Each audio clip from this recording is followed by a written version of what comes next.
अस्सलाम वालेकुम, कैसे हैं आप सब। उम्मीद करती हूँ सब बिल्कुल ठीक ठाक होंगे। मैं हूँ आसमा अजीज और आप देख रहे हैं मेरा यूट्यूब चैनल एक्सप्लोर विद आसमा।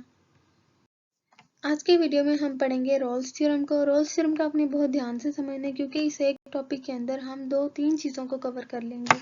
अगर आप ध्यान से समझेंगे तो आपके बहुत सारे कॉन्सेप्ट क्लियर हो जाएंगे। सबसे पहले हम चलते हैं इसकी स्टेटमेंट की तरफ। स्टेटमेंट में जैसे जैसे बारी बारी जो पॉइंट आते जाएंगे मैं एक्सप्लेन करती जाऊंगी। सबसे पहले देखें, let a function f be। Statement पे आगे जाने से पहले आपको सबसे पहले पता होना चाहिए कि फंक्शन क्या होता है और ऐसा कौन सा कर्व होता है जो फंक्शन नहीं होता। ठीक है, उसको एक्सप्लेन करने के लिए आप जरा इस फिगर को देखें। यहाँ पे x और y दो सेट्स हैं। ठीक है, x में 1 2 3 ये 3 एलिमेंट्स हैं, y में p q r ये 3 एलिमेंट्स हैं। 2 का इमेज q है, 3 का इमेज q है, ठीक है, 1 का इमेज p है। इस केस में क्या है कि दो एलिमेंट्स का एक ही इमेज है, 2 और 3 का एक ही इमेज है। एक कंडीशन ये है। अब एक कंडीशन ये है कि 1 2 3 एंड p q r में 2 का इमेज p है और 2 का इमेज q है। एक ही एलिमेंट्स के दो इमेजेस हैं। ठीक है, अब इन दो कंडीशंस को आपने ज़रा ध्यान से देखना है कि ऐसी कंडीशन जहां एक ही एलिमेंट के दो इमेजेस आ जाएं तो वो वाली कंडीशन जो है वो फंक्शन को सेटिस्फाई नहीं करेगी, इसको हम फंक्शन नहीं कहेंगे। इसी तरह अगर हम इसको देख लें, दो एलिमेंट्स का एक ही इमेज है तो ये कंडीशन फंक्शन में हो सकती है।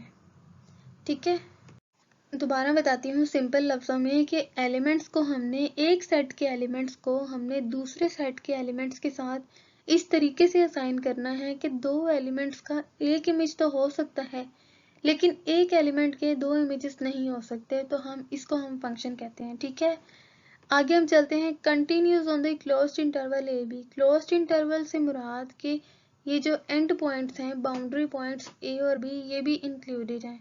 ठीक है, अब हम देखते हैं कंटिन्यूज को कि कंटिन्यूज क्या होता है। अगर आप इस कर्व को देखें, ये कर्व मैंने यहाँ से ड्रॉ करना शुरू किया, यहाँ तक ड्रॉ किया, फिर यहाँ पे थोड़ा सा ब्रेक आ गया, थोड़ा सा गैप आ गया, यहाँ से अगेन स्टार्ट किया और ये ड्रॉ करके यहाँ तक ख़त्म हो गया। इस तरीके से हमने अपने कर्व को ड्रॉ किया। ठीक है, यहाँ पे ये जो गैप आ गया है ना, ये इसके फंक्शन को कंटिन्यूस नहीं बल्कि डिसकंटिन्यूस बना देता है इस कर्व को। ठीक है, अगर हम यहाँ से स्टार्ट करके पेन को पेपर से लिफ्ट किए बगैर ही कर्व को ड्रॉ करते हैं ना, तो वो कंटिन्यूस कर्व हो जाता है, यानी कि कंटिन्यूली वो चला जा रहा है। अगर बीच में गैप्स आ गई हैं या हमने पेपर से पेन को उठा लिया है फिर कर्व ड्रॉ किया है तो वो कर्व जो है वो डिसकंटिन्यूस बन जाएगा। ठीक है, दो चीजें हमने डिस्कस की, फंक्शन को फिर कंटिन्यूस फंक्शन को। अब हम देखेंगे डिफरेंशिएबल फंक्शन को। Differentiable on the open interval A B. Differentiable को हम देखते हैं। अगर आपको ये फिगर नज़र आ रही है तो इसमें देखें, ये जो कर्व है इसमें एक हमारे पास यहाँ पे एक पॉइंट है जो जीरो ओरिजिन पे, यहाँ पे अगर हम टेंजेंट ड्रॉ करें ये हॉरिजॉन्टल, ठीक है, एक हॉरिजॉन्टल टेंजेंट हो गया। अगर हम यहाँ से यूं करके एक लाइन ड्रॉ करेंगे इस तरीके से, अगर आप मेरे लेज़र को फॉलो करें, अगर हम इस तरीके से एक लाइन ड्रॉ करेंगे तो ये लाइन भी टेंजेंट लाइन होगी। ठीक है, यानी कि होगी नहीं, बन सकती है, हम अभी एज्यूम कर रहे हैं कि क्या नतीजा हो सकता है। इसी तरह अगर हम यहाँ से यूं लाइन ड्रॉ करें, यहाँ जो कर्व को टच करे एक पॉइंट पे और यूं पास हो जाए तो ये भी टेंजेंट हो सकती है। लेकिन हमें पता है कि कर्व में एक पॉइंट पे अगर हम टेंजेंट ड्रॉ करते हैं तो वो यूनिक होता है। इस कर्व के ऊपर नहीं, वैसे ही जनरली कर्व के ऊपर ढेरों ढेर हम टेंजेंट ड्रॉ कर सकते हैं, लेकिन किसी एक स्पेसिफिक पॉइंट पे हम जब बात करते हैं ना तो वहां पे एक ही टेंजेंट ड्रॉ एग्जिस्ट कर सकता है। ठीक है, और अगर मैं आपको सिंपल लफ्जों में बताऊं तो ऐसा कर्व जिसमें शार्प पॉइंट्स आ जाएं, ठीक है, ऐसा कर्व जिसमें कि ये शार्प पॉइंट्स आ जाएं, वो फंक्शन डिफरेंशिएबल नहीं होता। ठीक है, डिफरेंशिएबल क्यों नहीं होता, क्योंकि उसका देखें डिफरेंशिएबल होने का स्लोप के साथ, टेंजेंट के स्लोप के साथ एक बड़ा गहरा कनेक्शन है। बेसिकली डिफरेंशिएशन क्या है, slope of tangent which is equal to tan theta. इस कर्व को देखें, ये हमारी लाइन है, स्ट्रेट लाइन है हमारी। ठीक है, यहाँ पे जो एक्स एक्सिस के साथ जो एंगल बनाती है, पॉजिटिव एक्स एक्सिस के साथ इन एंटी क्लॉकवाइज डायरेक्शन, वो उसका हम अगर tan थीटा ले लें यानी कि del y by del x, तो वो होता है स्लोप ऑफ टेंजेंट। ठीक है, डेरिवेटिव भी यही होता है। अब आपको इसका कनेक्शन समझ आ गया होगा। डिफरेंशिएबल का मतलब है कि कर्व में कोई भी शार्प पॉइंट्स नहीं होंगे। ठीक है, यहाँ तक ये तीनों चीज़ें आपको क्लियर होंगी। थर्ड पॉइंट इसमें है कि फंक्शन की जो ए पे वैल्यू है वही फंक्शन की बी पे वैल्यू है। इसको हम अभी फिगर में देखते हैं। Then there exist at least one point C in the interval A B, open interval A B, such that F dash at C equals to 0। आप ज़रा अब इस फिगर को देखें। ज्योमेट्रिकल इंटरप्रिटेशन में हम देखते हैं इसका हम इन कंडीशंस को देखेंगे बेसिकली कि वो हमें इस कर्व में किस तरह दिखती हैं।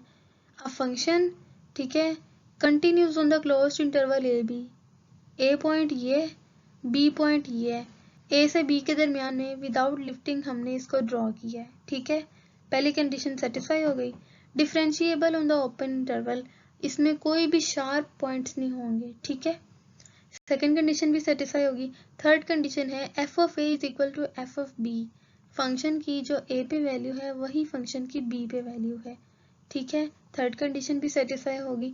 सिमिलरली अगर हम इस कर्व को देखें तो इसमें भी यही है, विदाउट लिफ्टिंग बना है यहाँ से यहाँ तक, उसके बाद कोई शार्प पॉइंट्स नहीं है, स्लोप एग्जिस्ट करती है हर पॉइंट पे, यानी कि फंक्शन डिफरेंशिएबल है इनसाइड द ओपन इंटरवल। और जो फंक्शन की ए पे वैल्यू है, ए पॉइंट पे वैल्यू ए है, वही वैल्यू है फंक्शन की बी पॉइंट पे। यानी कि ये दोनों फिगर्स इस क्वेश्चन की इस रोल्स थ्योरम की स्टेटमेंट को सेटिस्फाई करती हैं। तो ये चीज़ जो देन के बाद आ रही है ये इन दोनों में एग्जिस्ट करेगी। Then there exist at least one point C, at least एक से ज़्यादा भी हो सकते हैं, लेकिन कम से कम एक पॉइंट ऐसा ज़रूर एग्जिस्ट करेगा ओपन इंटरवल में, such that F dash C equals to 0, के उसका फंक्शन का उस पॉइंट पे फंक्शन का डेरिवेटिव जो है वो 0 आ रहा है, यानी कि उस पॉइंट पे स्लोप जो है 0 आएगी। अब देखें यहाँ पे ये पॉइंट सी है, ठीक है, ये पॉइंट सी हमने ड्रॉ किया है। इस पॉइंट पे ये जो टेंजेंट है इसकी स्लोप क्या है, 0। ठीक है, टेंजेंट का एक्स एक्सिस के साथ क्या एंगल है, 0 डिग्री, एक्स एक्सिस के पैरेलल हो जाएगा tangent. In other word, simple words में ये है कि उस पॉइंट पे टेंजेंट जो है वो एक्स एक्सिस के पैरेलल होगा। ठीक है, अब यहाँ पे भी अगर हम देखें, यहाँ पे ऐसे दो पॉइंट्स हैं। थ्योरम में ये कहा है ना कि एटलीस्ट कम से कम एक, वैसे एक से ज़्यादा भी हो सकते हैं। इस पॉइंट पे भी टेंजेंट जो है वो एक्स एक्सिस के पैरेलल है और इस पॉइंट पे भी एक्स एक्सिस के पैरेलल है। ठीक है, अब हम चलते हैं इसके प्रूफ की तरफ। इसको हमने लॉजिकली प्रूव करना है, आपने इसको रट्टा नहीं लगाना, इसको लॉजिकली आपने अपने माइंड में कॉन्सेप्ट बनाना है ताकि ये हमेशा के लिए आपके माइंड में रह जाए। Given that F is continuous, हमें पता है कि एफ कंटिन्यूस है, विदाउट लिफ्टिंग उसे हमने बनाया है, तो कोई ना कोई पॉइंट ऐसा होगा कि जो सारी वैल्यूज उस पॉइंट से कम होंगी और कोई ना कोई पॉइंट ऐसा भी होगा कि सारी वैल्यूज उससे ज़्यादा होंगी। F is bounded, F attains its maximum and minimum value, maximum और मिनिमम वैल्यू फंक्शन के अंदर एग्जिस्ट करती हैं। तो हमारे पास आगे से दो पॉसिबिलिटीज़ हैं। ठीक है, या तो ये कि मैक्सिमम और मिनिमम वैल्यू इक्वल है, और या ये कि मैक्सिमम और मिनिमम वैल्यूज इक्वल नहीं है। हम बारी बारी दोनों केसेस को पढ़ते हैं। अगर मैक्सिमम और मिनिमम वैल्यू इक्वल हो जाए किसी भी फंक्शन की, तो आप एक दफ़ा माइंड में अपने सोचें वो किस तरह का फंक्शन होगा।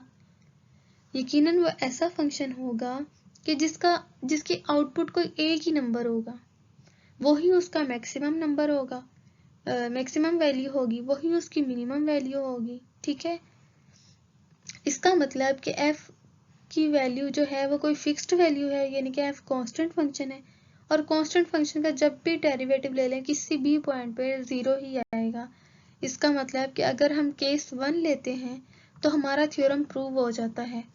अब हम देखें केस 2 को। अब हम सपोज करेंगे, केस 2 में जाएंगे, कंसिडर किया कि मैक्सिमम और मिनिमम वैल्यूज इक्वल नहीं है, तो इसका मतलब फंक्शन में कोई मैक्सिमम वैल्यू भी होगी और कोई मिनिमम वैल्यू भी होगी, और ये दोनों वैल्यूज एक दूसरे के इक्वल नहीं होंगी। हमने सपोज कर लिया कि f जो है मैक्सिमम है c पे, c पॉइंट देखें यहाँ पे, ये हमने कोई पॉइंट बना लिया उस पर हमने कह दिया कि ये फंक्शन जो है ठीक है। यहाँ पे हमने क्या सपोज किया कि सी पॉइंट पे फंक्शन की वैल्यू जो है मैक्सिमम है। अगर हम कोई स्मॉल नंबर एच ले लेते हैं, ठीक है, और उस एज को माइनस कर देंगे सी में से, तो हमारे पास कोई ये पॉइंट आ जाएगा सी माइनस एच। और अगर हम उसी को दोबारा सी में ऐड कर दें तो हमारे पास ये वाला पॉइंट बन जाएगा C plus H. C plus H के कॉरिस्पॉन्डिंग एफ की वैल्यू आ जाएगी F of C plus H, और सी माइनस एच के कॉरिस्पॉन्डिंग एफ की वैल्यू आ जाएगी F of C minus H. ठीक है, then F of C plus H minus F of C plus H ये F of C plus H, और F of C ये है, ये मैक्सिमम है। मैक्सिमम में से किसी वैल्यू में से, किसी छोटी वैल्यू में से अगर हम मैक्सिमम वैल्यू यानी कि बड़ी वैल्यू माइनस करेंगे तो हमारा आंसर ऑब्वियसली नेगेटिव आएगा। इसी तरह ये वाली वैल्यू भी छोटी है और ये वाली वैल्यू बड़ी है, F of C minus H में से एफ ऑफ सी को माइनस करेंगे तो वो भी नेगेटिव होगा। ये दोनों वैल्यूज नेगेटिव होंगी। ठीक है, अब जो F of C plus H है ये भी नेगेटिव है और ये भी नेगेटिव है। ठीक है, प्लस वाली को हमने डिवाइड करें अगर हम पॉजिटिव एज से तो हमारा आंसर क्या होगा, ऊपर वाली वैल्यू नेगेटिव है, नीचे वाली पॉजिटिव है, तो हमारा आंसर भी नेगेटिव रहेगा ओवरऑल। और अगर C minus H, F of C minus H minus F of C को डिवाइड कर दें माइनस एच से, नॉमिनेटर जो है वो नेगेटिव है, डिनोमिनेटर भी नेगेटिव है, दोनों कैंसिल आउट कर देंगे एक दूसरे को, और एज अ रिजल्ट हमारे पास कोई पॉजिटिव आंसर रहेगा। ठीक है, अब हमने क्या करना है, लिमिट ले लेनी है एज विच टेंड्स टू। ठीक है, यहाँ पे हमने लिमिट अप्लाई कर दी और यहाँ पे लिमिट अप्लाई कर दी। अब जरा थोड़ा सा अपने माइंड को रिकॉल करें, देखेंगे किससे मिलती जुलती डेफिनेशन बन गई है। ये आपको लेफ्ट हैंड लिमिट नहीं नजर आ रही है एफ डैश सी की। ठीक है, लेफ्ट हैंड डेरिवेटिव है एफ डैश सी का और ये राइट हैंड डेरिवेटिव है। लेकिन यहाँ पे एक बात आपने नोट करनी है कि यहाँ पे हमारे पास दो पॉसिबिलिटीज आ रही हैं। ठीक है, दो पॉसिबिलिटीज क्या है, यहाँ पे लेफ्ट डेरिवेटिव जो है वो नेगेटिव है या इक्वल टू जीरो है, राइट डेरिवेटिव जो है वो ग्रेटर देन जीरो है या फिर इक्वल टू जीरो है।